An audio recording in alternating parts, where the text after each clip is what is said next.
100 शब्द प्रति minute dictation start होगी 5 सेकंड बाद। स्टार्ट। महोदय, हमारे देश में राजनीतिक विचारों में जितनी भिन्नता है उसके मद्देनज़र यह एक असाधारण बात है, जबकि इनमें से ज़्यादातर लोग यही ठाने रहते हैं कि चाहे जो हो और जो भी मुद्दा हो उन्हें विरोध करना है। चुनावों में झटकों और यदाकदा टेढ़े-मेढ़े रास्तों के बावजूद प्रधानमंत्री के नेतृत्व में जो नई आर्थिक नीति बनाई गई है उसे राष्ट्रीय स्तर पर स्वीकार कर लिया गया है। माकपा से लेकर जनता दल और भाजपा तक आर्थिक क्षेत्र में मूलभूत सुधार के अलावा पंजाब में नाटकीय बदलाव आया है। पूर्णविराम। बंदूक की लड़ाई की जगह अब पूरी तरह बेल्ट की लड़ाई ने ले ली है। पूर्णविराम। उस प्रदेश की जनता के लिए यह दूसरी आज़ादी से कुछ कम नहीं है।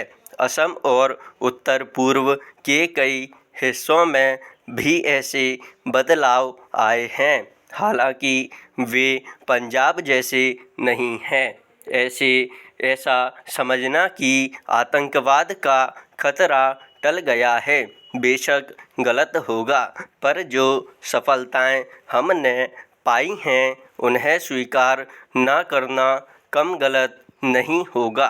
पंचायत और स्थानीय निकायों के चुनाव कराने को भी साधारण काम नहीं समझा जाना चाहिए। इस कदम से महात्मा गांधी के सपने और दिवंगत राजीव गांधी की लोकतंत्र के लिए प्रतिबद्धता फलीभूत हुई है।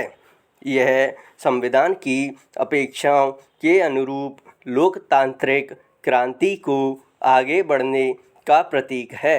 इससे हमारे राष्ट्र का लोकतांत्रिक आधार मजबूत हुआ है। पैरा। हिंदुत्व के घटते उन्माद का ध्यान रखना भी उतना ही महत्वपूर्ण है।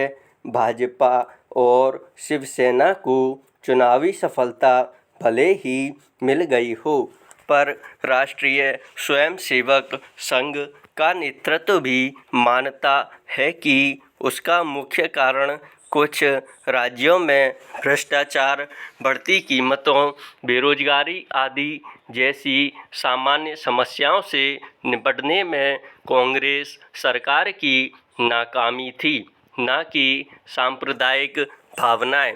हिंदू सांप्रदायिकतावाद में स्पष्ट कमी आना बहुत बड़ी राष्ट्रीय उपलब्धि है। इन सबसे महत्वपूर्ण है सार्वभौमिक मामलों में भारतीय व्यक्तित्व का फिर से उभरना। इस आयाम हमारे विदेश संबंधों में आर्थिक अंश की वृद्धि से कहीं अधिक हैं। चीन से संबंध लगातार सामान्य होते जा रहे हैं। भारत ईरान संबंध फिर से कायम हो गए हैं।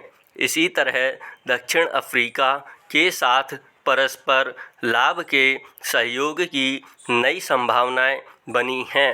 अमेरिका और अन्य विकसित पूंजीवादी देशों से सहयोग बढ़ाने की दिशा में समुचित ध्यान दिए जाने के बावजूद किसी भी मसले पर हम नहीं झुके हैं।